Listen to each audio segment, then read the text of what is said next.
Hello and welcome to the GK academy channel. আমি সর্বজিৎ এবং তোমরা দেখছো ডাব্লিউবিসিএস মেন্সের প্রিপারেশনের জন্য বা ডাব্লিউবিসিএস পরীক্ষার প্রিপারেশনের জন্য ইকোনমিক্স। এখানে আমরা এনসিআরটির যে ইকোনমিক্স রয়েছে, এনসিআরটিতে যে ইকোনমিক্সের চ্যাপ্টারগুলো রয়েছে সেইগুলোকে দেখছিলাম এবং এর আগের দিনের ভিডিও অবধি আমরা ক্লাস ইলেভেনের চ্যাপ্টারগুলো করছিলাম। ক্লাস ইলেভেনের পরে ক্লাস টুয়েলভের আজকে একটা চ্যাপ্টার করব, মানি অ্যান্ড ব্যাংকিং। খুব ইম্পর্টেন্ট চ্যাপ্টার, আগে মানে যেগুলো খুব ইম্পর্টেন্ট জিনিস সেগুলো করার চেষ্টা করছি। তো এটা ক্লাস টুয়েলভের বইতে পেয়ে যাবে, chapter number 3, money and banking. তো এই চ্যাপ্টারটা করবো। যদি আগের দিনের ভিডিওগুলো, আগের যে ভিডিওগুলো আমি ইকোনমিক্সের উপর বানিয়েছি না দেখে থাকো, প্লেলিস্টে চলে যাবে। প্লেলিস্টের লিঙ্ক নিচে ডেসক্রিপশনে দেওয়া রয়েছে, সেখান থেকে তোমরা সেই ভিডিওগুলো দেখতে পারো। আর যদি তোমরা নতুন হও, চ্যানেলটা সাবস্ক্রাইব করে নিও এবং পাশে দেওয়া বেল আইকনটা টিপে দিও। আর যদি ভিডিওগুলো ভালো লাগে অবশ্যই লাইক এবং যদি কোনো প্রবলেম থাকে কমেন্ট করতে পারো। তো চলো শুরু করা যাক আজকের এই video. Money and banking. Money is the commonly accepted medium of exchange. তো ফার্স্ট লাইনে যেটা মানি সম্পর্কে একটা গুরুত্বপূর্ণ কথা বলা হয়েছে, money is the commonly accepted medium of exchange. আমরা কোনো একটা জিনিসকে তখনই মানি বা অর্থ বলতে পারবো যখন তার মধ্যে তিনটে গুণ থাকবে। সেই তিনটে বৈশিষ্ট্য বা গুণ যাই বলা হোক না কেন, তিনটে বৈশিষ্ট্য থাকবে। সেই তিনটে বৈশিষ্ট্যের মধ্যে প্রথম বৈশিষ্ট্য, এটা একটা বিনিময়ের মাধ্যম হিসেবে কাজ করতে পারবে। তো বিনিময়ের মাধ্যম হিসেবে অনেক কিছুকেই কাজ করানো যেতে পারে। যেমন আমার কাছে কিছুটা ধান রয়েছে, আমি একজন চাষি, আমার কাছে কিছুটা ধান রয়েছে, আমি সেটাকে দিয়ে কোনো একজনের কাছ থেকে কাপড় নিতে চাইছি। আমি তাকে একটা পরিমাণ মতো দাম দিলাম, সে আমাকে সেই পরিমাণের সমান যতটা হয় ততটা কাপড় দিল। এইখানে যে বিনিময়টা হলো, এখানে আমার ধান বা তার কাপড় মানি হিসেবে কাজ করলো। কিন্তু তাকে প্রপার মানি কেন বলতে পারবো না? তার কারণ মানিতে তিনটে জিনিস থাকতে হবে। অর্থ বললে তিনটে জিনিস বলতে হবে, সেগুলো অবশ্যই পরে আলোচনা করা হয়েছে, কিন্তু এই তিনটে জিনিস থাকলেই সেটাকে আমরা মানি বলতে পারি। তো মানি হচ্ছে medium of exchange. First of all যেটা এমন একটা জিনিস যেটাকে দিয়ে বিনিময় করা যাবে। আগেকার দিনে বৈদিক যুগে আমরা জানি যে গরুর বিনিময়ে কোনো জিনিস পাওয়া যেত, গরুকে বিনিময়ের মাধ্যম হিসাবে ইউজ করা হতো। তখনকার দিনের জন্য ওই গরু ছিল হচ্ছে মিডিয়াম অফ এক্সচেঞ্জ, বা তখন সেটাই মানি ছিল। In an economy which consist of only one individual, there can not be any exchange of commodities and hence there is no role of money. ধরা যাক কোনো একটা ইকোনমিতে একজনই রয়েছে, একটা মানুষ, কোনো একটা জায়গাতে একটা মানুষ রয়েছে, সে নিজের সঙ্গে নিজে বিনিময় করতে পারবে না। তাহলে সেখানে কোনো মানি বলে কোনো জিনিস থাকবে না। কোনো একজন ব্যক্তি ধরা যাক কোনো একটা দ্বীপে হারিয়ে গেছে, সে একা, সে ওখানে চাষ করে, সেই ওখানে বস্ত্র বয়ন করে, সেই ওখানে মাছ ধরে, দিয়ে সে জীবন যাপন করছে ওই দ্বীপের মধ্যে, সেখান থেকে বেরোনোর নেই। তো এইরকম ক্ষেত্রে ওই ব্যক্তিটার কাছে মানি বা অর্থের কোনো মূল্য নেই। কোনো জিনিসকেই, সে একটা সোনা হোক বা একটা হিরে হোক বা সাধারণ টাকার মানি যেটা আমরা পকেটে রাখি, কোনো কিছুর তার কাছে কোনো ভ্যালু নেই, কারণ সেটাকে সে এক্সচেঞ্জ করতে পারবে না, কারোর সঙ্গে সে এক্সচেঞ্জ করতে পারবে না। সেই কারণে ওটা মানি হিসেবে কোনো কাজই নয়, সামান্য তার কাছে একটা পাথর মাত্র বা ধাতু মাত্র।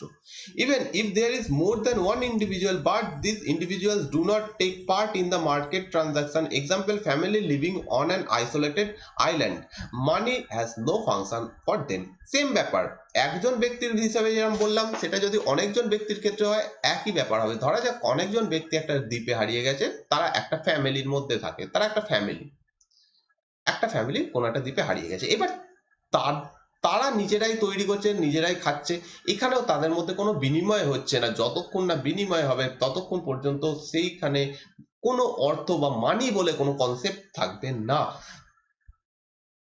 ফ্যামিলি লিভিং এটা হলো। However, as soon as there is more than one economic agent who engage themselves in transaction through the market, money became an important instrument for facilitating these exchanges. তো যদি কোনো একটা জায়গাতে একের বেশি কোনো এজেন্ট এসে পৌঁছয়, তখন সেখানে দুজনের মধ্যে বিনিময় হবে, আর বিনিময় হলেই প্রথমবার মানির কনসেপ্টটা আসবে। আমার কাছে কিছু জিনিস রয়েছে, আমি সেটা কাউকে একটা দেব, তার কাছে সেই জিনিসটার প্রয়োজন রয়েছে, সে আমাকে অন্য কিছু একটা জিনিস দিল, এইখানে একটা বিনিময় ঘটলো, তার ফলে এইখানে এবার মানির কনসেপ্টটা আসবে। আমাদের ধরলাম আমাদের কাছে এখনো পৃথিবীতে কোনো মুদ্রা বা কাগজের মানির কোনো কিছু তৈরি হয়নি, তো আমার কাছে যে জিনিসটা রয়েছে সেটাই আমার কাছে মানি, তার কাছে যে জিনিসটা রয়েছে তার কাছে সেটাই মানি, আমরা দুজন মিলে সেটা এক্সচেঞ্জ করছি, তো এটাকে মানি বলা হবে। Economic exchanges economic exchanges without the mediation of money are referred as barter exchange। এবার এতক্ষণ ধরে আমি যেটা বলছিলাম যে আমার কাছে কোনো জিনিস রয়েছে, কারোকে দিয়ে তার কাছ থেকে কিছু জিনিস নিলাম, সেইটাকে আমরা ইকোনমির ভাষাতে বিনিময় প্রথা বলি বা বার্টার সিস্টেম বলি। এটাকে প্রপারলি মানি, আমরা যে কনসেপ্টে মানিকে বুঝতে পারি, আমরা যেটাকে অর্থ বলি, কোনো কাগজের টুকরো তার উপর কিছু লেখা রয়েছে, গভর্নমেন্টের সাইন রয়েছে, সেটাকে আমরা অর্থ বলছি, কিন্তু এই যে বিনিময়ে হলো সেই জিনিসটাকে মানি বলছি না, কারণ আগেই বললাম মানি হতে গেলে তিনটে জিনিসের প্রয়োজন রয়েছে, তিনটে আহ, বৈশিষ্ট্য না থাকলে সেটাকে অর্থ বলা যাবে না, তো এই জিনিসটাকে বার্টার সিস্টেম বলা হয় বা বার্টার এক্সচেঞ্জ বলা হয়। However, they presume the rather improbable double coincidence of events. Consider, for example, an individual who has surplus of rice which she wishes to exchange for clothing. If she is not lucky enough, she may not be able to find another person who has the diametrically opposite demand for rice with a surplus of clothing to offer an exchange। এবার এই বিনিময় প্রথার problem হচ্ছে, বিনিময় যখন তখন সাদা একদম ফ্রিলি করা সম্ভব নয়। আমার কাছে কিছুটা ধান রয়েছে, চাল রয়েছে এক্সট্রা, সেটা দিয়ে আমার দরকার কাপড়, আমি কাপড় কিনতে চাইছি, আমার কাছে কাপড় নেই, আমাকে খুঁজতে হবে এমন একজন ব্যক্তিকে যার কাছে কাপড় রয়েছে প্লাস তার ধানের প্রয়োজন রয়েছে, কারণ তার কাছে যদি ধানের প্রয়োজন না থাকে তাহলে আমার ধান সে নেবে না, তার বিনিময়ে সে কাপড় দেবে না, তো আমাকে এক্সচেঞ্জ করতে গেলে এমন একজন ব্যক্তিকে খুঁজতে হবে যার কাছে সেই জিনিসটার প্রয়োজন রয়েছে যেটা আমার কাছে রয়েছে। তো বিনিময় প্রথার ক্ষেত্রে এটা একটা টাফ ব্যাপার, এরকম মানুষ সহজে খুঁজে নাও পাওয়া যেতে পারে, হতেই পারে সবার কাছে চাল রয়েছে, কারোর দরকার নেই, তাহলে আমাকে খুঁজে বেড়াতে হবে কার কাছে অ্যাকচুয়ালি চালের প্রয়োজন রয়েছে, শুধু সেটা খুঁজলে হবে না, তার কাছে আবার কাপড় রয়েছে এরকমও খুঁজতে হবে, এটা হচ্ছে problem. The search the search cost may become prohibitive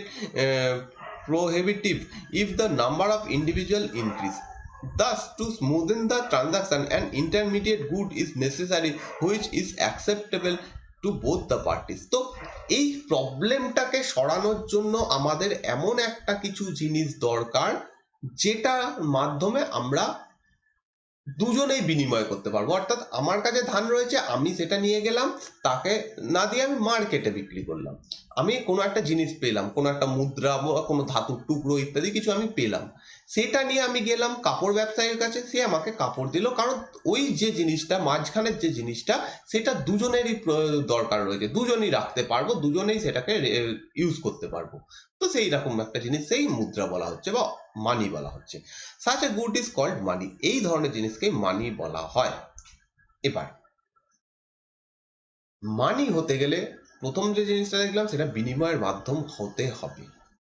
আমার কাছে একটা কাগজের টুকরো রয়েছে, যে কাগজের টুকরো দিয়ে ছাপাখানায় টাকা তৈরি হয়, সেম কাগজ নিয়ে আমি যদি বাজারে যাই, সেই কাগজের টুকরো আমার কাছে যতই থাক না কেন কেউ আমাকে কোনো জিনিস দেবেন না, কিন্তু সেই কাগজের টুকরোর ওপর যদি গান্ধীজির ছবি আঁকা হয়, সেই কাগজটাকে যদি রং চঙে করা হয়, বা এখন অনেক রকমের ছবি আঁকা হয়, তো সেরকম কোনো ছবি দেওয়া হলো, প্লাস অবশ্যই সেখানে একটা ভ্যালু, একটা ইউনিট লেখা রয়েছে, 10, 20, 50 এরকম কিছু লেখা থাকবে, প্লাস সেখানে গভর্নমেন্ট স্ট্যাম্প করে দিয়েছে, তখন ওটা বিনিময়ের মাধ্যমে পরিণত হলো, ততক্ষণ অবধি হবে না যতক্ষণ সেটা কাগজ বা সাধারণ তার উপর স্ট্যাম্পটা না থাকবে, ততক্ষণ অবধি সেটা মানিতে পরিণত হবে না বা অর্থে পরিণত হবে না। তো এখানে অবশ্যই বিনিময়ের মাধ্যম হওয়ার জন্য কিছু কিছু শর্ত রাখতে হবে।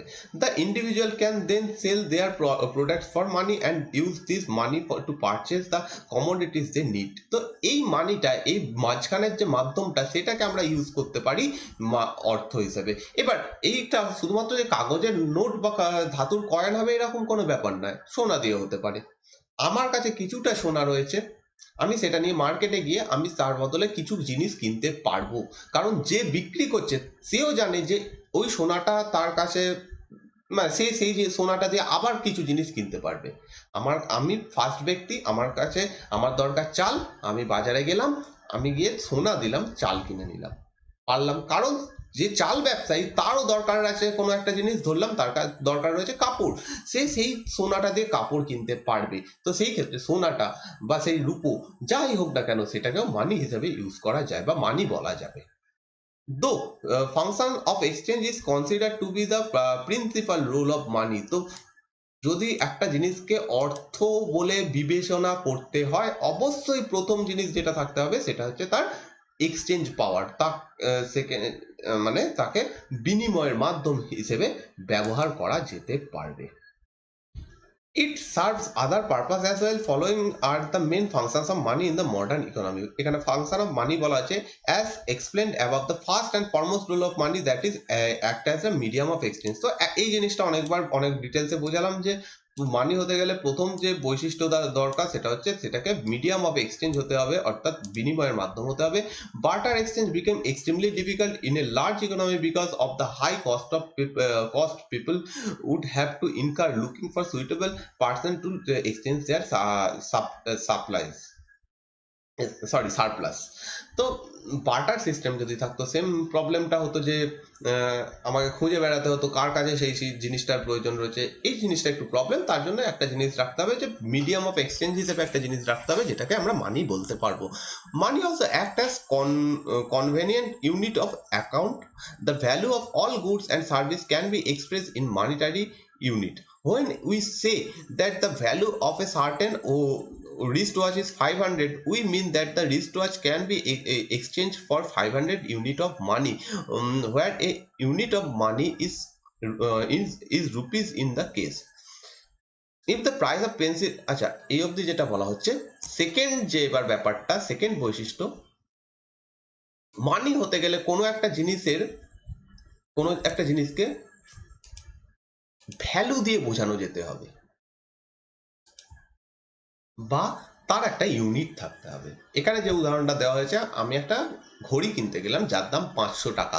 500 টাকা মানে কি, আমার কাছে কাগজের কিছু নোট রয়েছে, ধরলাম 1 টাকা করে নোট আমার পকেটে রয়েছে, আমাকে ওই রকম নোট 500টা দিতে হবে, তাহলে আমি এই ঘড়িটা পাবো। বা আমি যদি একটা গাড়ি কিনতে চাই, সে বললো এইটার দাম 1 লাখ টাকা, আমাকে 1 লাখ খানা ওই নোট দিতে হবে, তাহলে আমি সেটা পাবো। তো একটা ভ্যালুকে বোঝাতে পারবে সেকেন্ড বৈশিষ্ট্য মানি হওয়ার জন্য। আগে যে বললাম যে আমার কাছে ওই কাগজ রয়েছে, আমার কাছে লাখ লাখ কাগজ রয়েছে, কিন্তু তাতে গভর্নমেন্টের সাইন নেই, তাতে কিছু লেখাই নেই, ভ্যালু বলে কিছু লেখা নেই। আমি সেই কাগজ নিয়ে গেলে কোনো জিনিস পাবো না, কারণ তার সেটা ইউনিট অফ ভ্যালু নয়, সেটা দিয়ে কোনো ভ্যালু করা যাচ্ছে না। সেই কাগজটা কি অ্যাকচুয়ালি কি বোঝাতে চাইছে, ওটা 50 টাকা না 100 টাকা না 500 টাকা, সেটা বোঝাচ্ছে না, অতএব সেটা ভ্যালু করা যাবে না, সেটাকে মানি বলা যাবে না। If the price of pencil is rupees 2 and that of a pen is 10, we can calculate the relative price of pen with respect of pencil. Whereas a pen is worth 10 by 2 is equal to 5 pencil. এবার এখানে একটা জিনিস বলা হচ্ছে, সেটা হচ্ছে relative price. Relative price জিনিসটা কি, আমি বাজারে গেলাম, দেখলাম একটা পেনের দাম 10 টাকা, একটা পেন্সিলের দাম 2 টাকা। অর্থাৎ আমি যদি 10টা ওরকম কাগজের নোট দিই তাহলে একটা পেন পাবো, আর যদি দুটো দিই তাহলে একটা পেন্সিল পাবো। এবার পেনের সাপেক্ষে পেন্সিলের দাম কত, এইটাই হচ্ছে রিলেটিভ প্রাইস। আমি যদি বলি যে মানে কোনো একজন দোকানদারকে গিয়ে যদি জিজ্ঞেস করলাম যে ভাই একটা পেন্সিলের দাম কত, সে বললো 2 টাকা, আমি বুঝলাম যে দুটো নোট আমাকে দিতে হবে। এবার আমি জিজ্ঞেস করলাম যে ওই পেনটার দাম কত। সে বলল তুমি যদি পেনটা কিনতে চাও তাহলে তোমাকে 5টা পেন্সিলের দাম দিতে হবে। 5টা পেন্সিলের দাম, অর্থাৎ এবার পেন্সিলের সাপেক্ষে সেটার দাম সে বললো, একটু ঘুরিয়ে বললো।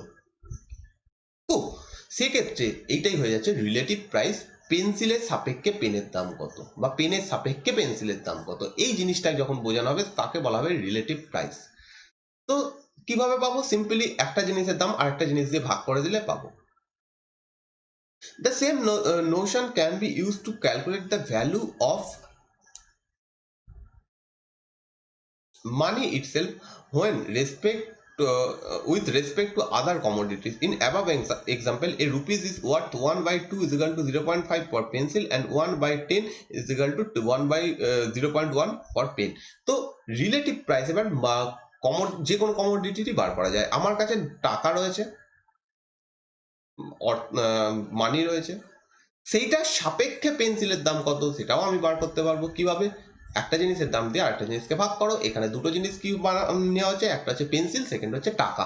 তো পেন্সিল বাই টাকা ইজ ইকাল টু সেটা হবে, বা টাকা by pencil is equal to সেটা যেটা পাবো সেটা হচ্ছে রিলেটিভ প্রাইস। আমার কাছে ধরলাম একটাই নোট রয়েছে, একখানা নোট রয়েছে 1 টাকার। আমি সেটা নিয়ে মার্কেটে গেলাম, পেন্সিলের দাম জিজ্ঞেস করলাম, বললো 2 টাকা। তখন আমি জিজ্ঞেস করলাম যে আমার কাছে তো একটা নোট রয়েছে, আমি কটা পেন্সিল পেতে পারি বা কতটা পেন্সিল পেতে পারি? সে বলল একটা পেন্সিলের হাফ তুমি পেতে পারো, কারণ 1 টাকা বাই 2 ইজিক্যাল টু 0.5 হবে। তো এই 0.5 যেটা বেরোলো সেটা রিলেটিভ প্রাইস।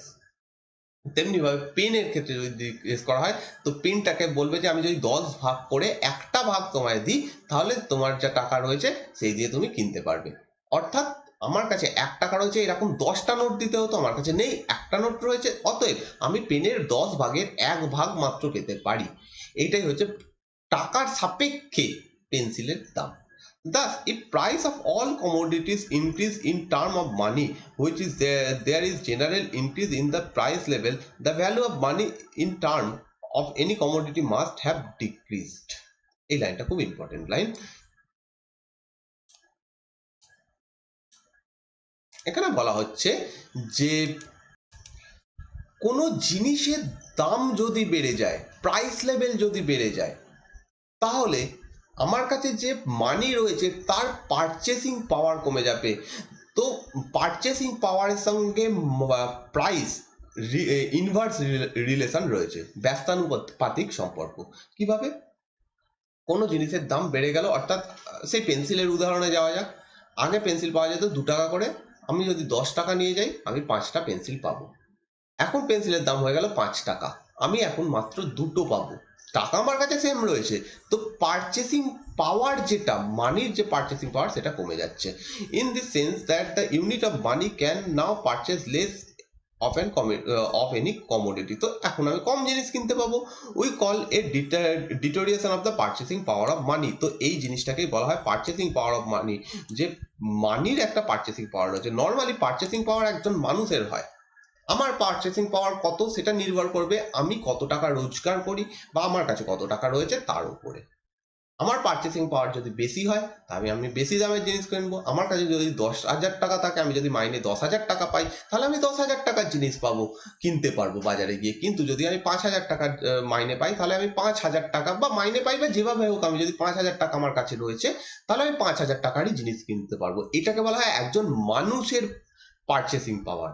কিন্তু ইকোনমিক্সে টাকা যেটা রয়েছে, আমাদের পকেটে যে টাকাগুলো রয়েছে, তার আবার পারচেসিং পাওয়ার রয়েছে, এবং এই পারচেসিং পাওয়ার জিনিসের দামের সঙ্গে কমতে থাকে। আমার কাছে আজকে যে টাকা রয়েছে তা দিয়ে আমি আজকে যে জিনিসটা কিনতে পাচ্ছি, এর থেকে 10 বছর পরে সেই জিনিসটার দাম অনেক কমে যাবে। এটা খুব বড় উদাহরণ। আজকে যদি আমি একটা 100 টাকার নোট নিয়ে বাজারে যাই, তাহলে আমার হয়তো খুব বেশি হলে একদিনের খাবার জুটবে। একদিনের খাবার আমি সবজি, ডাল, চাল সব কিনে মোটামুটি একদিন একজন খেয়ে নিতে পারবো। কিন্তু আগেকার দিনে যদি 100 টাকা নিয়ে কেউ বাজারে যেত, তার 1 সপ্তাহের বাজার হয়ে যেত। তো তখনকার থেকে এখনকার পারচেসিং পাওয়ার কমে গেছে। মানি এক রয়েছে, অর্থ এক রয়েছে, কিন্তু তার পারচেসিং পাওয়ার কমে গেছে। A barter system has other deficiencies. If the difficult to carry forward one's wealth under the barter system, suppose you have an endowment of rice which you do not wish to consume today entirely. You may regard this stock to surplus rice as an asset which you may wish to consume or even sell off for a acquiring other commodities at some future date. But rice is a perishable item and cannot be stored beyond a certain period. Also, holding the stock of rice requires a lot of space. You may have to spend considerable time and resources looking for people with a demand for rice when you wish to exchange your stock for buying other commodities. এবার মানি হতে গেলে যে 3 নম্বর শর্তটা রয়েছে সেটা এখানে বলা হচ্ছে যে কোনো একটা জিনিসকে মানি হতে গেলে তার একটা ভ্যালু, সেটাতে একটা ভ্যালু থাকতে হবে, স্টোর অফ ভ্যালু হতে হবে। কিভাবে? বার্টার সিস্টেমের ক্ষেত্রে যদি দেখি, আমার কাছে প্রচুর ধান হয়েছে, এবারে আমি সেই ধানটা একদিনে খেয়ে ফেলতে পারবো না, বা একদিনের পুরোটা আমি এক্সচেঞ্জ করে নিতে পারবো না কোনো একটা জিনিসের সাথে। আমার কাছে সেই ধানটা অ্যাসেট, আমি সেটাকে কোথাও রাখার চেষ্টা করব। এবার রাখার সমস্যা হচ্ছে, এটা রাখতে গেলে একটা বড় জায়গা দরকার, বড় একটা জায়গা আমাকে নিতে হবে, বা আমাকে একটা এমন কিছু ব্যবস্থা করতে হবে যাতে আমি সেই ধানটাকে তখনই এক্সচেঞ্জ করে দিতে পারি। সেটাও সম্ভব নয়, কারণ সবার কাছে যে এত ধানের প্রয়োজন হবে সেটাও নয়। বা এমনও হতে পারে ধানের বিনিময়ে যে জিনিসটা আমি নেব সেটার আমার কাছে এখন ডিম্যান্ড নেই, আমার কাছে সব রয়েছে, কাপড় রয়েছে, আমার কাছে অন্যান্য যা জিনিস সব কিছু রয়েছে, আমি কেন ধানটাকে এক্সচেঞ্জ করে নতুন কোনো জিনিস নিতে চাইবো? চাইবো না, আমি চাইবো পরে সেটাকে এক্সচেঞ্জ করতে। কিন্তু ধান তো আর সারা জীবন থাকবে না, বা ধান একটা নির্দিষ্ট সময়ের পর নষ্ট হয়ে যাবে, অতএব তার ভ্যালু কমে যাবে। কিন্তু মানি আমরা তাকেই বলবো যার যে ভ্যালু স্টোর করতে পারবে। অর্থাৎ সেটা যদি আজকে 100 টাকা হয়, আমার কাছে যদি একটা নোট থাকে যাতে 100 লেখা রয়েছে, সেটা আজকেও 100 টাকা, আজ থেকে 10 বছর পরেও সেটা 100 টাকাই থাকবে, সেটা কমে 50 টাকা হয়ে যাবে না, বা সেইটা পুরো নষ্ট হয়ে যাবে না। এবার এখানে অনেক এক্সেপশন রয়েছে, তোমরা বলতে পারো যে হয়, হতেই পারে যে টাকাটা পুরো নষ্ট হয়ে গেল, ইঁদুরে কেটে দিল, বা হতে পারে টাকাটা পুরো বন্ধ হয়ে গেল। যেমন করে আগে 50 পয়সা 10 পয়সা এগুলো চলতো, আজকে সেগুলো চলে না। যে এরকম 50 পয়সা 10 পয়সায় প্রচুর টাকা জমিয়ে রেখেছিল তার আজকে কোনো ভ্যালু নেই, এরকম হতে পারে। কিন্তু এক্সেপশনকে আমরা এখানে ধরবো না, এখানে নর্মাল জিনিসটাকে ধরবো। এক্সেপশন সম্পর্কে পরে আলোচনা করব।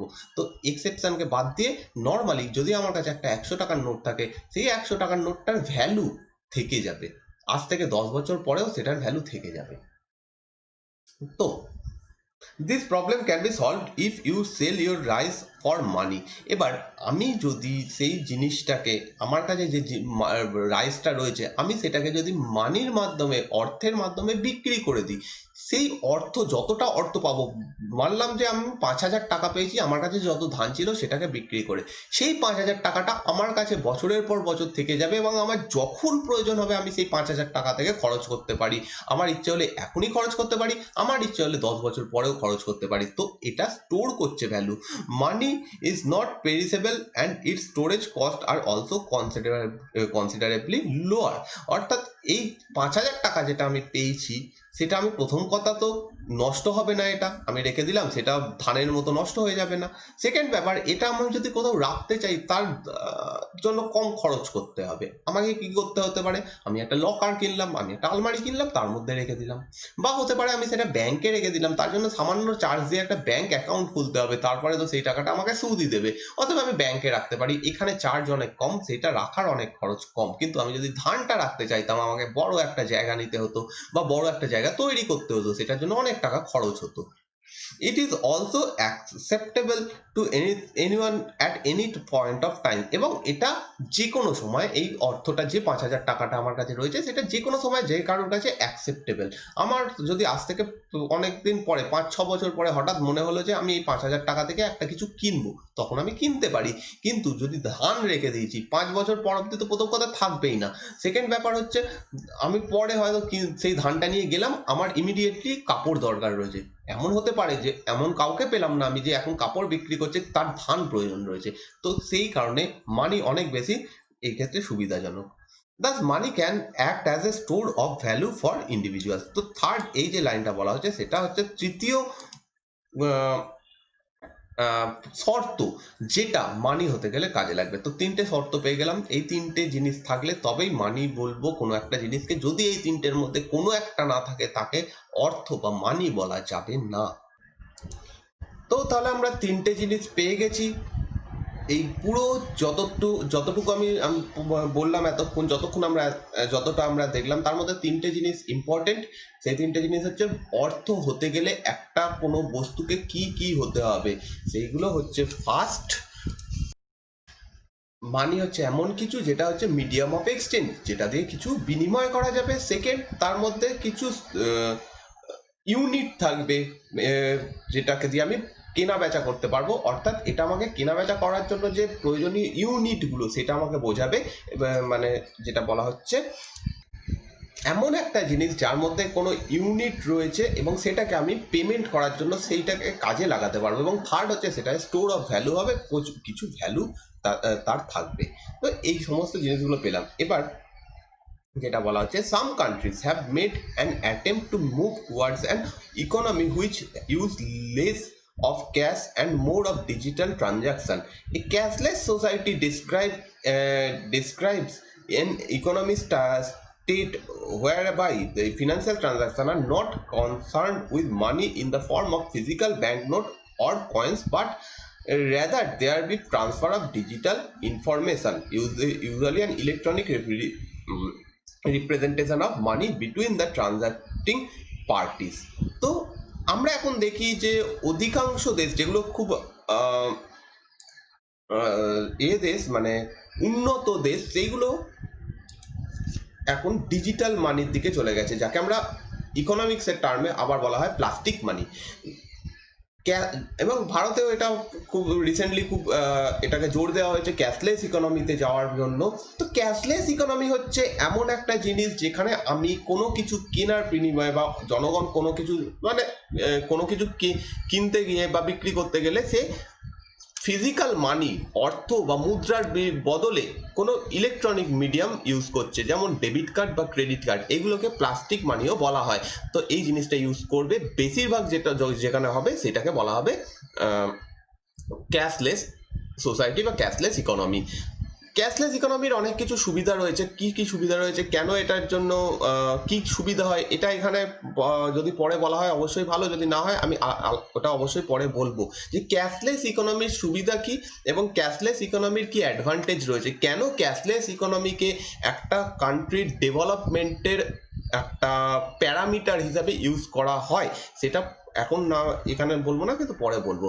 In India, government has been consistently investing in various reforms for greater financial inclusion. During the last few years, in initiatives such as Jan Dhan account, Aadhaar-enabled payment system, e-wallet, National Financial Switch (NFS), and other have strengthened the government resolve to go cashless. তো আমাদের দেশে এই সমস্ত জিনিসগুলো করা হচ্ছে, এইগুলোর ওপর জোর দেওয়া হচ্ছে। জনধন অ্যাকাউন্ট খোলা হয়েছে, আধার এনেবেল পেমেন্ট সিস্টেম, প্লাস যেটা ইউপিআই সিস্টেম, ইউপিআই, এই সমস্তগুলোর ফলে এখন বর্তমানে ক্যাশলেস ইকোনমির দিকে আমরা অনেকটা এগোতে পেরেছি। আগের থেকে অনেক বেশি মানুষ ডেবিট কার্ড, ক্রেডিট কার্ড বা বিশেষ করে ইউপিআই ইউজ করছে।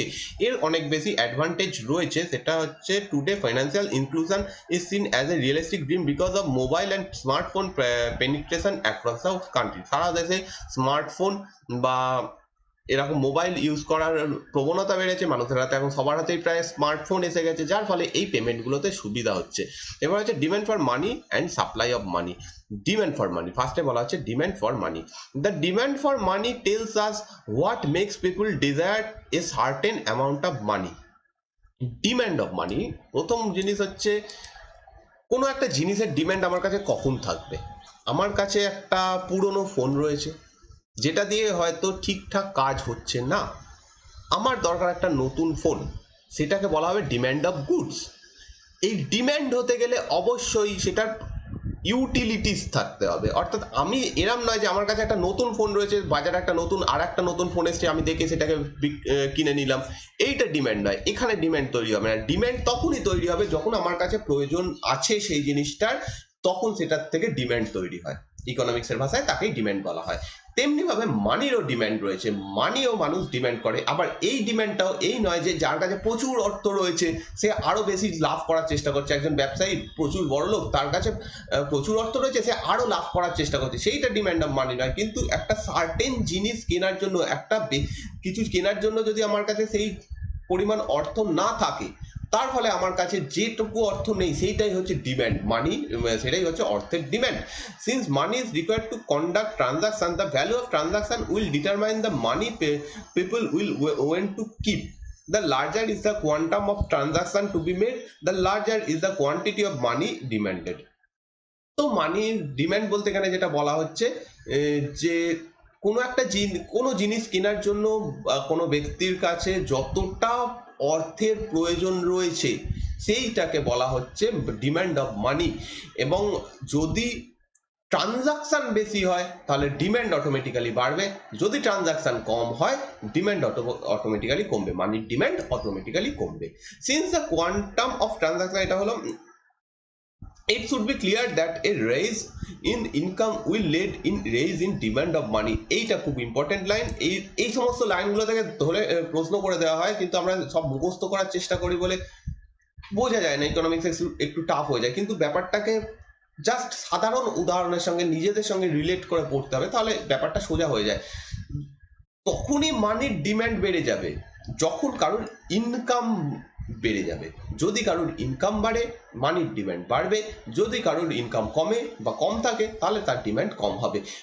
একজন ব্যক্তি তার কাছে অনেক বেশি, সে বেশি মাইনে পায়, সে তার মাইনে যদি, বা ধরলাম একজন ব্যক্তি কিছু একটা টাকা মাইনে পায়, 5,000 6,000 টাকা মাইনে পায়, সেই 6,000 থেকে তার মাইনে যখন বেড়ে 10,000 হবে তখন সে জিনিস বেশি কিনতে চাইবে, সে এক্সট্রা যে 4,000 টাকা বা 5,000 টাকা পাচ্ছে সেই টাকাটা সে এক্সট্রা কিনতে চাইবে, সঙ্গে সঙ্গে ডিম্যান্ড, মানির ডিম্যান্ড বেড়ে যাবে। এই যে ডিম্যান্ড বাড়াটাকে, এটাকে বলা হচ্ছে মানির ডিম্যান্ড বাড়া, তখন বেড়ে যাবে। তো যদি ইনকাম বাড়ে ডিম্যান্ড বেড়ে যাবে, তাহলে ইনকামের সঙ্গে মানির ডিম্যান্ড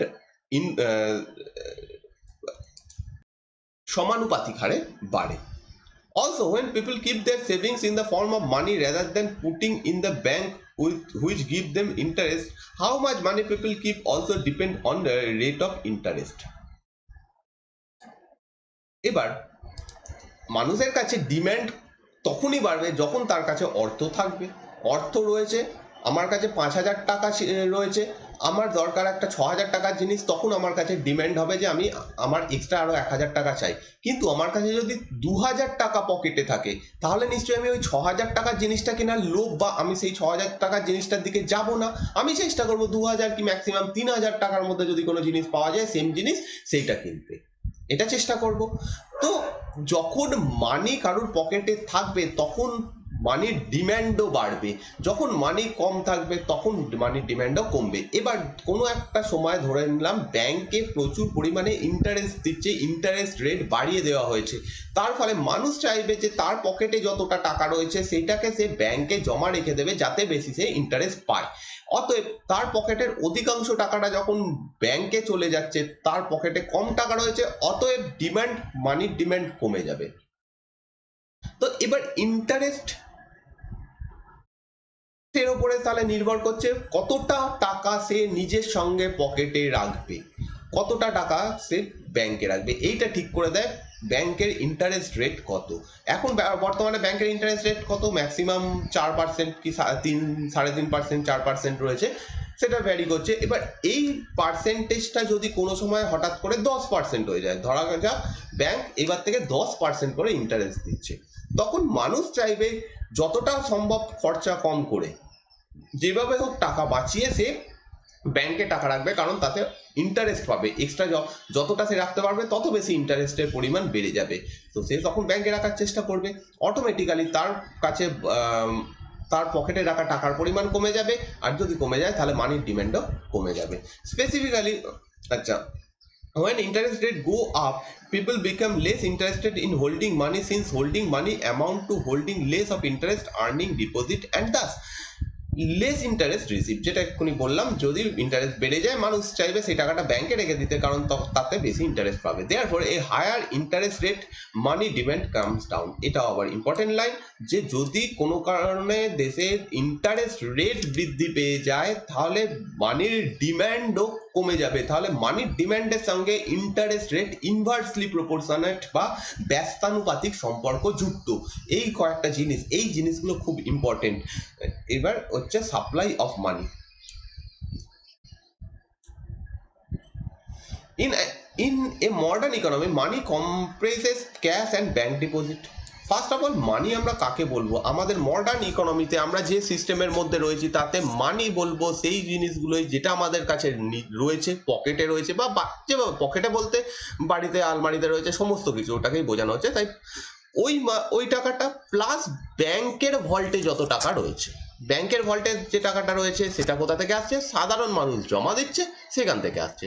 তো ব্যাংকের ভল্টে যতটা টাকা রয়েছে, আমার কাছে যতটা রয়েছে, বা জনগণের কাছে যতটা রয়েছে, পুরোটাকে একসাথে আমরা মানি বলি। এবং ব্যাংক ডিপোজিট বলতে এখানে পোস্ট অফিসে যে ডিপোজিট রাখা হয় সেটাকেও অ্যাড করে নিতে হবে। তো এই সমস্ত জিনিসগুলোকে মানি বলবো।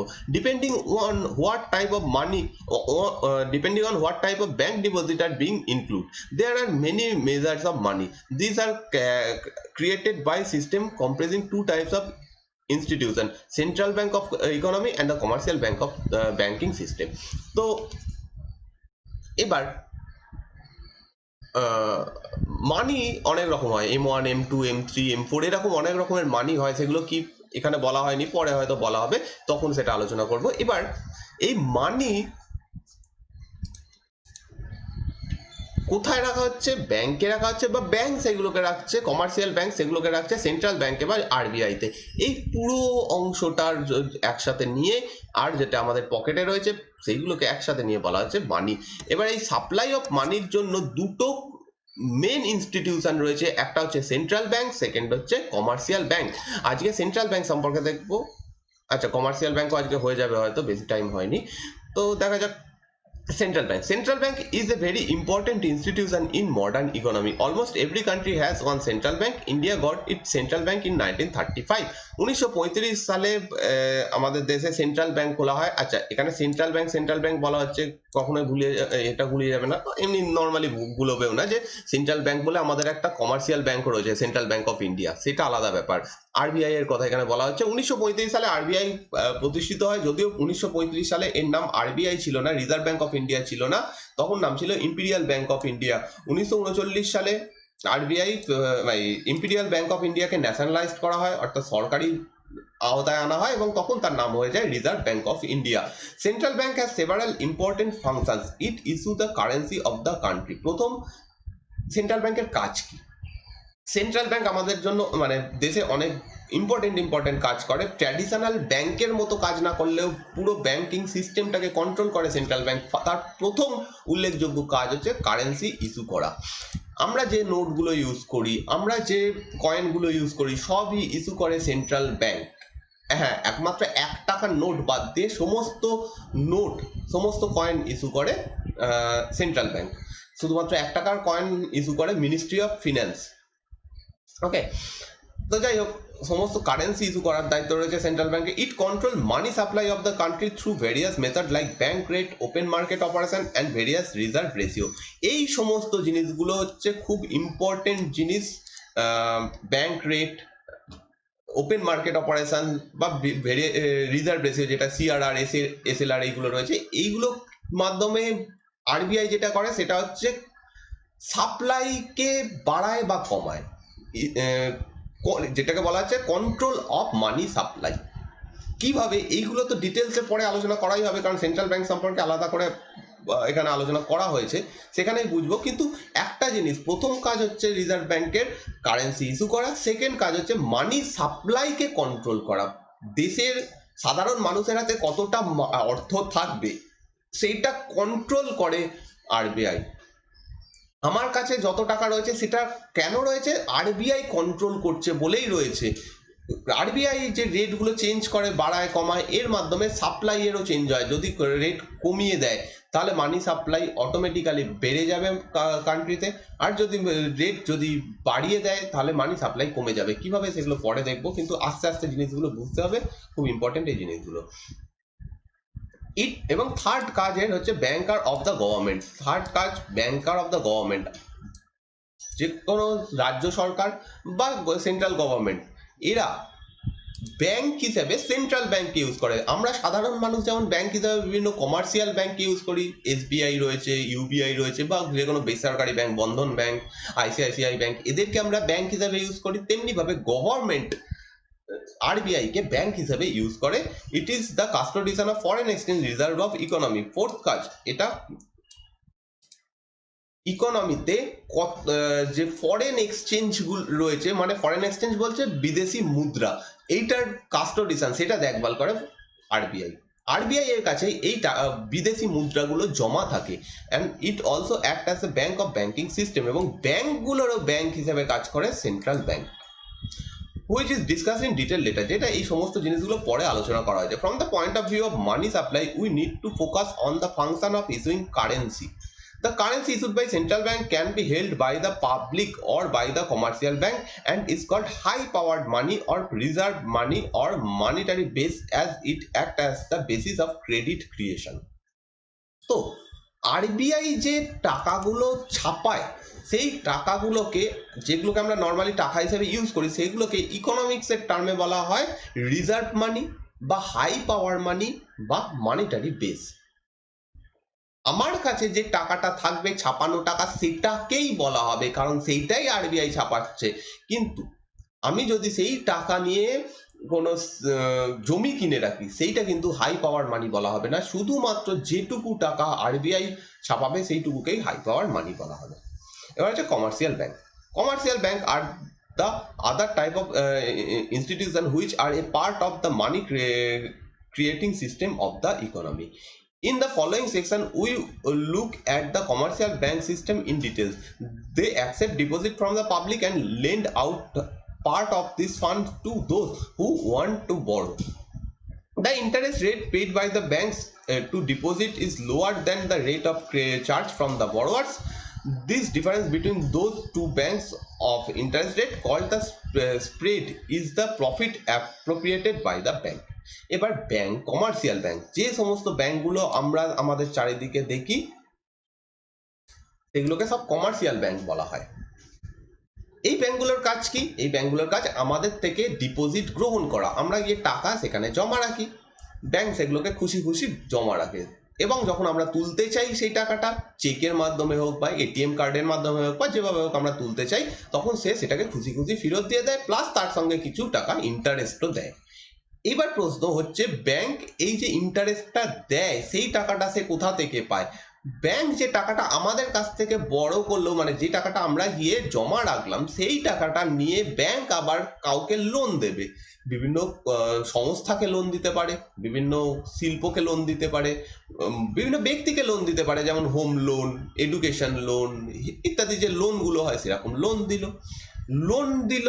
এর ফলে যে লোন নিচ্ছে তাকে কিছু ইন্টারেস্ট দিতে হবে, সে ব্যাংকে কিছু ইন্টারেস্ট দিল, এক্সট্রা টাকা দিল, সেই ইন্টারেস্টের কিছুটা পরিমাণ ব্যাংক নিজের কাছে রেখে দিল, কারণ সেটা তার প্রফিট। বাকি টাকাটা যে টাকা ধার দিয়েছে, অর্থাৎ আমরা সাধারণ মানুষ, আমাদেরকে ফেরত দিয়ে দিল যখন আমরা তুলতে চাইছি, তখন আমরা পেয়ে গেলাম। এই পুরো সাইকেলটা কাজ করে কমার্শিয়াল ব্যাংক। অর্থাৎ আমি 5,000 টাকা নিয়ে ব্যাংকে গেলাম, ব্যাংক আমায় বললো তুমি 5,000 টাকা রাখলে 4% হারে সুদ পাবে। আমি ব্যাংকে গিয়ে 5,000 টাকা জমা রাখলাম, সেই 5,000 টাকাটা কোনো একটা শিল্পকে ধার দিল ব্যাংক, দিয়ে তাকে বললো তুমি যদি এই টাকাটা ধার নাও, এখান থেকে তুমি তোমাকে 6% সুদ দিতে হবে। ওকে, 6% সুদ যে এক্সট্রা যে টাকাটা হচ্ছে 6%, সেটা যখন ওই সংস্থাটা ব্যাংকে ফেরত দিচ্ছে, সে 6% এক্সট্রা করে দিচ্ছে। অর্থাৎ যে 2% যেটা এক্সট্রা থেকে যাচ্ছে, আমাকে 4% দিয়ে দেবে, আর 6% সে ওর কাছ থেকে নিয়েছে, এক্সট্রা যে 2%টা সেটা ব্যাংক নিজের কাছে রেখে দিচ্ছে, বাকি 4% আমাকে দিয়ে দিচ্ছে। এইটাই হচ্ছে ব্যাংকের কাজ। The interest rate paid by the banks to deposit is lower than the rate charge from the borrowers. This difference between, এটাই হচ্ছে ব্যাংকের প্রফিট, এটা বললাম। The process of deposit and loan creation by bank is explained below. In order to understand this process, let us discuss a story. আমাদের এখানে একটা story বলা হয়েছে। Once there was a goldsmith named Lala in the village. In this village, people used gold and other precious metal in order to buy goods and service. তো এখানে একজনের কথা বলা হচ্ছে, একজন স্বর্ণ ব্যবসায়ীর কথা বলা হচ্ছে যার নাম লালা, এবং সে কি করে, সে স্বর্ণ ব্যবসায়ী, এবং এখানকার যারা মানুষ, এই গ্রামের যারা মানুষ, তারা জিনিসপত্র কেনা বেচার জন্য শুধুমাত্র প্রিসিয়াস মেটাল ইউজ করে, সোনা রূপো ইত্যাদি ইউজ করে। In other word, this metals were acting as money. অর্থাৎ এই গ্রামে বলা, যে গ্রামটার কথা বলা হচ্ছে, সেখানে কোনো কাগজের অর্থ বা কিছু নেই, এখানে এই যে সোনা রূপো ইত্যাদিগুলোই হচ্ছে মানির কাজ করছে, অর্থের কাজ করছে। People in the village started keeping their gold with Lala for the safe keeping. In return for keeping this gold, Lala used paper receipts to people of the village and charged a small fee from them. এবার প্রচুর সোনার উপর সবার কাছে রয়েছে, মানুষের কাছে। মানুষ দেখছে এত টাকা যদি সঙ্গে রাখে তাহলে প্রবলেম হবে, তো সেই টাকা সেই এটা সোনার উপগুলো নিয়ে সে লালার কাছে যাচ্ছে এবং তার কাছে রেখে দিচ্ছে, কারণ সে একজন স্বর্ণ ব্যবসায়ী, সে এই কাজটাই করে, তার কাছে সেটা রেখে দেওয়া হচ্ছে। লালা কি করছে, তার বদলে একটা কাগজে লিখে দিচ্ছে যে এতটা জিনিস তুমি রেখেছো, এইটা যেহেতু আমি সেফ রাখছি, তার জন্য আমি তোমার কাছ থেকে এত টাকা বা এতটা সোনা, এখানে তো টাকা বলে কিছু নেই, সোনা বা এতটা রূপো আমি চার্জ করব। Slowly over time the paper receipt issued by Lala begin to circulate as money. এবার আমি একজন ব্যক্তি, আমার কাছে কিছু সোনা ছিল, আমি সেটা নিয়ে লালার কাছে গিয়ে রেখেছি, আমি একটা এরকম কিছু পেপার পেয়েছি। এই এবার আমার এখন হঠাৎ করে কিছুদিন পরে আমার কিছু কেনার দরকার পড়লো, আমি আবার লালার কাছে যাব, গিয়ে সেই পেপারটা দেব, সে আমাকে সোনার উপগুলো দেবে। তার থেকে আমি ভাবলাম যে আমার কাছে যে পেপারটা রয়েছে সেটাই আমি অন্য একজন ব্যক্তিকে দিয়ে কিছু কিনে নিই। আমার দরকার কাপড়, আমি কাপড় ব্যবসায়ীর কাছে গেলাম, আমি আমার কাছে লালার দেওয়া যে পেপারটা সেটা দিলাম, এবং সে সেটাও খুশি মনে নিয়ে নিল। এবার যে কাপড় ব্যবসায়ী, সে জানে যে ওই পেপারটা আমি যখনই লালার কাছে নিয়ে যাব, সেই সোনার উপগুলো আমি নিয়ে নিতে পারবো। ওকে, সেই সোনার উপর এবার তাহলে ওই ব্যক্তির হয়ে গেল, ধরলাম বি ব্যক্তি, কোন একজন বি ব্যক্তির হয়ে গেল, আমার সোনার উপরটা এখন বি ব্যক্তির হয়ে গেল, কারণ সেই পেপারটা আমি দিয়েছি। কিন্তু সোনার উপর কিন্তু সার্কুলেট হয়নি, সোনার উপরটা লালার কাছেই থেকে যাচ্ছে, শুধু ওই কাগজটা সার্কুলেট হচ্ছে। এবার সেই বি ব্যক্তি গেল সির কাছে ধান কিনতে, সে দেখলো আমাকে আবার গিয়ে সোনার উপগুলো তুলতে হবে লালার থেকে, তার থেকে আমি এটা দিয়েই দিই, এটা দিয়েই কাজ হয়ে যাচ্ছে। সে সিকে সেই পেপারটা দিয়ে দিল, এইভাবে ওই পেপারটাই চারিদিকে সার্কুলেট হতে লাগলো, সোনার উপর যেমন কাজ তেমন লালার কাছে থেকে যেতে লাগলো। This means that instead of giving gold for purchasing wheat, someone who would pays for wheat or shoes or any other goods by giving the paper receipt issued by Lala. তো যাই কিনতে যাচ্ছে মানুষ, এবার কি করছে, সবার কাছেই এরকম সোনার উপর রয়েছিল, সেগুলো সবই লালার কাছে জমা রাখা হয়েছে এবং লালা সবাইকে সেরকম পেপার দিয়েছে। এবার তারা গিয়ে বারে বারে সোনার উপরে হাত দিচ্ছে না, তারা ওই পেপারটাকে নিয়েই কাজকর্ম করছে, একজন আরেকজনকে দিচ্ছে, আরেকজনকে দিচ্ছে, এই জিনিসটা হতে থাকছে। Thus the paper receipts started acting as a money since everyone in the village accepted this as a medium of exchange. তো এই পেপারটা এবার মানি হিসেবে কাজ করছে, কারণ সবাই এটাকে অ্যাকসেপ্ট করছে, যে কোনো ব্যবসায়ী সেটা অ্যাকসেপ্ট করছে, কারণ তার একটা ভ্যালু রয়েছে, তার পিছনে রয়েছে কিছু সোনার উপর যেটা অ্যাকচুয়ালি লালার কাছে জমা রয়েছে, আর ওই পেপারটা যখন খুশি দেখালে সেই সোনার উপর সে তুলে নিতে পারে। অতএব সেটা এখন একটা ভ্যালু হিসেবে, মানে সেটা একটা মিডিয়াম অফ এক্সচেঞ্জ হিসেবে কাজ করছে, আর যখনই মিডিয়াম অফ এক্সচেঞ্জ হিসেবে কাজ করবে, স্টোর অফ ভ্যালু হিসেবে কাজ করবে, আর ইউনিট দেখাবে, তখন সেটাকে মানি বলা হবে। তাহলে এখন এই টাকাটা, এই কাগজটা এখন মিডিয়াম অফ এক্সচেঞ্জ বা মানি হিসেবে কাজ করছে। নাও লেট আস সাপোজ দ্যাট লালা had 100 kg of gold deposit by different people and he has issued receipt corresponding of 100 kg of gold. এবার লালার দিক থেকে দেখা যাক, লালার কাছে ধরা যাক সমস্ত মানুষের কাছ থেকে নিয়ে টোটাল 100 কেজি সোনা রয়েছে, আমার কাছ থেকে কিছু সোনা রয়েছে, এ বলে যে ব্যক্তি তার কাছ থেকে সোনা রয়েছে সেও জমা রেখেছে, বি বলে একজন ব্যক্তি সেও রেখেছে, সি বলে একজন ব্যক্তি সেও রেখেছে, এরকম করে টোটাল 100 কেজি সোনা লালার কাছে রয়েছে এবং যে যতটা পরিমাণ রেখেছে সেই অনুযায়ী কাগজ, এরকম কাগজে সই করে লালা বিভিন্ন ব্যক্তিকে দিয়েছে, আমাকে দিয়েছে, এ কে দিয়েছে, বি কে দিয়েছে, সি কে দিয়েছে। At this time, Ramu came to Lala and asked for a loan of 25 kg of gold. এবার নতুন একজন ব্যক্তি আসছে, তার নাম রামু। রামু এসে লালার কাছ থেকে লোন চাইছে, 25 কেজি তার সোনা চাই। Can Lala give the loan? The 100 kg of gold with him already has claimants. However, Lala could decide that everyone with gold deposit will not come to withdraw their deposit at the same time, and so he may as well give the loan to Ramu and charge from him for it.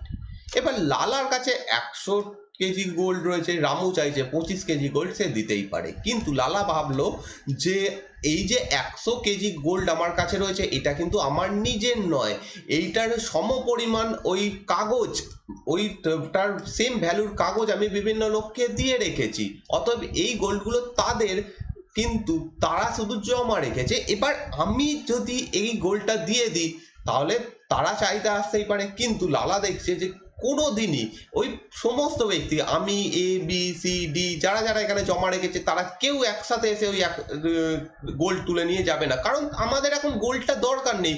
গোল্ডটা রাখা যতটা বড় জায়গা লাগবে, যতটা ভারী, তার থেকে একটা কাগজ আমার পকেটে রয়েছে, সেটা দিয়েই আমি কাজ চালাতে পারছি, কেন আমি গোল্ডে হাত দেবো? হ্যাঁ, খুব কোনো কারণে যদি দরকার হয় তখন আমি গিয়ে তুলবো, কিন্তু সেটা সবাই একসাথে গিয়ে তুলবো না। লালা দেখলো তাহলে আমি ওখান থেকে 25 কেজি লোন দিতেই পারি, সে রামুকে যদি লোন দেয়, রামু তখন যখন ফেরত দেবে 25 কেজির জায়গায় হয়তো এক্সট্রা কিছু বেশি দেবে, অর্থাৎ 25 কেজির সঙ্গে 1 কেজি যোগ করে 26 কেজি ফেরত দেবে, সেই 1 কেজিটা লালার প্রফিট হবে। তো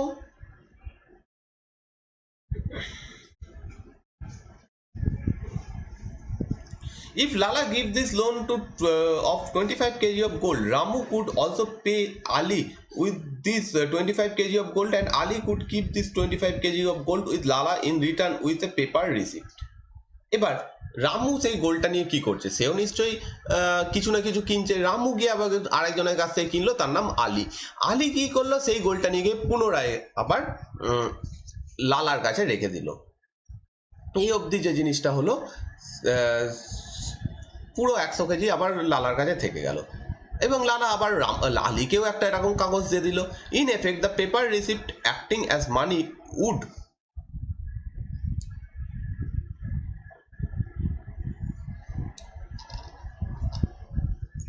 would have risen to 125 kgs now. এবার আমার বাজারে যে সার্কুলেট করছে যে কাগজটা, সেটা কত টাকা, কত পরিমাণ সোনার জন্য রয়েছে? 125 কেজির জন্য রয়েছে, কারণ রামু এসে আবার সেইটা নিয়েছে। লালা তো জানে না যে রামু যেটা 25 কেজিটা এসে জমা দিচ্ছে, অ্যাকচুয়ালি সেটা সে কোনো একজনকে লোন দিয়েছিল, সে জানে না। সে দেখছে 25 কেজি আসছে, সেভাবে তার খাতায় লিখে নিল যে 100 প্লাস 25 125 কেজি হয়ে গেল, সে একটা কাগজ দিয়ে দিল। It seems that Lala has created money out of then air. The modern banking system works precisely the way Lala behaves in the example. কিন্তু এত কিছুর মধ্যে একটা জিনিস দেখো, যে যেখানে অ্যাকচুয়ালি সেইখানে রয়েছে কিন্তু 100 কেজি গোল্ড। কত কেজি রয়েছে? 100 কেজি গোল্ড রয়েছে, 100 থেকে বাড়িনি, কারণ 100 ছিল, তার থেকে 25 দেওয়া হয়েছে।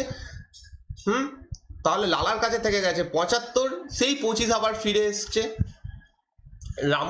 আলীর হাত হয়ে, তাহলে আবার সেটা 100 কেজি হয়েছে। গোল্ডের পরিমাণ হয়েছে 100 কেজি, কিন্তু ওই যে কাগজের পরিমাণ সেটা হয়ে গেছে 125 কেজির সমান। তাহলে এই যে এক্সট্রা 25টা, সেটাই ক্রেডিট ক্রিয়েট করা হলো, মার্কেটে সেই পরিমাণ গোল্ড নেই তবুও সেইটার মাধ্যমে ক্রিয়েট করা হলো, সেম কাজ ব্যাংক করে থাকে। একই জিনিস যেটা লালার কথা বলা হলো, এক্স্যাক্টলি সেম কাজ ব্যাংক করে থাকে। Commercial banks mediate between individuals or firms when excess funds and lend to those who need fund. Commercial bank কি করবে? কমার্শিয়াল ব্যাংক দুজনের মধ্যে কাজ করে, একজন যার টাকার দরকার রয়েছে আর একজন যার কাছে এক্সট্রা টাকা রয়েছে। আমরা যে টাকাটা জমা রাখতে যাচ্ছি ব্যাংকে, সেটা রাখছি কারণ আমাদের কাছে এক্সট্রা রয়েছে বলে। একজন ব্যবসায়ী এসে লোন নিচ্ছে কারণ তার ব্যবসায় টাকার প্রয়োজন রয়েছে বলে। আর এই দুটো পার্টির মাঝখানে কাজ করছে bank. People with excess fund can keep their fund in the form of a deposit in bank, and those who need fund borrow fund in form of home loan, crop loan, etc. People prefer to keep money in bank because banks offer to pay some interest on any deposit made. তো bank, আমরা কেন ব্যাংকের কাছে টাকা রাখতে যাই? কারণ bank যে টাকাটা জমা রাখছে, আমাদের যে টাকাটা, তার বদলে কিছু টাকা লোন ইন্টারেস্ট দেবে। তো সেই ইন্টারেস্টের জন্যই আমরা রাখি। সেই টাকাটা যদি আমরা আমাদের নিজেদের কাছে রাখতাম, টাকাটা বাড়তো না, যে টাকা সেটাই থেকে যেত। কিন্তু আমি যদি 1 টাকাও বেশি পাই, সেটা পাবো ব্যাংকে রাখলে। Also, it may be safer to keep excess fund in bank rather than at home, just as people in the example above prefer to keep their gold with Lala instead of keeping at the home. তো আর second ব্যাপার, কেন আমরা ব্যাংকে রাখতে যাই? কারণ ওই অত টাকা যদি আমরা বাড়িতে রাখতাম, যদি চুরি ডাকাতি হয় তাহলে প্রচুর টাকা চলে যাবে, কিন্তু ব্যাংক সেদিক থেকে সেফ, সেই কারণে ব্যাংকে রাখা হয়। সেম সেই গ্রামের লোক কেন রাখতো? লালার কাছে, কারণ অত সোনা যদি বাড়িতে রাখতো সেটা প্রবলেম হতো। লালার কাছে রেখে দিলে সেটা কোনো প্রবলেম হচ্ছে না, সেফ থাকছে, সেই কারণে। In the modern context, given checks and debit cards, having a demand deposit makes transaction more convenient and safer, even when they do not earn any interest. Imagine having to pay large amount of cash for purchasing a house. তো আমরা এখন সেই debit card বা এগুলো use করি safe হওয়ার জন্য, mainly safe একটা পেমেন্ট মোড, তাই জন্য। What does the bank do with the funds that have been deposit with it?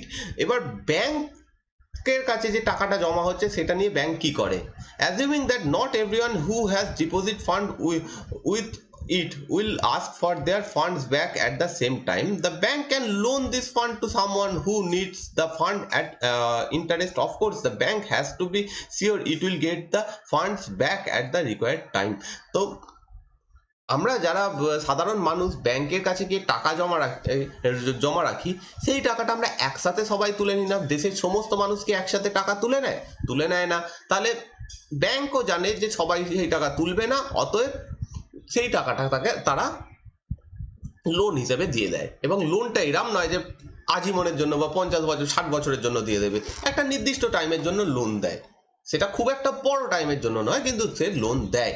So the bank will typically return A period of the funds to repay debtors whenever they demand their funds back and loan the rest. তো আমি কিছুটা পরিমাণ টাকা রেখে দিয়েছি, 5,000 টাকা আমি ব্যাংকে এসে রাখলাম, সেই 5,000 টাকা ব্যাংক লোন দিয়ে দিয়েছে। এবার আমার এখন হঠাৎ আবার কয়েকদিন পর দরকার লাগলো, 2,000 টাকা আমার লাগবে, আমি গিয়ে ব্যাংকের কাছ থেকে 2,000 টাকা তুললাম। এই টাকাটা ব্যাংক দিয়ে দিল আমাকে। এক্সট্রা যে 3,000 টাকা, সেটা আবার সেই মার্কেটে খাটছে, কাউকে না কাউকে লোন দেওয়া রয়েছে। এবার এই জিনিসটাই হচ্ছে ব্যাংকের কাজ। Since bank earn interest from loans they make, any bank would like to lend the maximum possible. তো ব্যাংক এবার এই লোনটা দিয়ে কি করতে পারে? যাদেরকে লোন দিচ্ছে তাদের কাছ থেকে সে ইন্টারেস্ট পাবে, তো সেই জন্য ব্যাংকও চায় যতটা পরিমাণ সে পারে সে ততটা লোন দিয়ে দিতে। However, being able to repay depositors on demand is crucial to bank survival.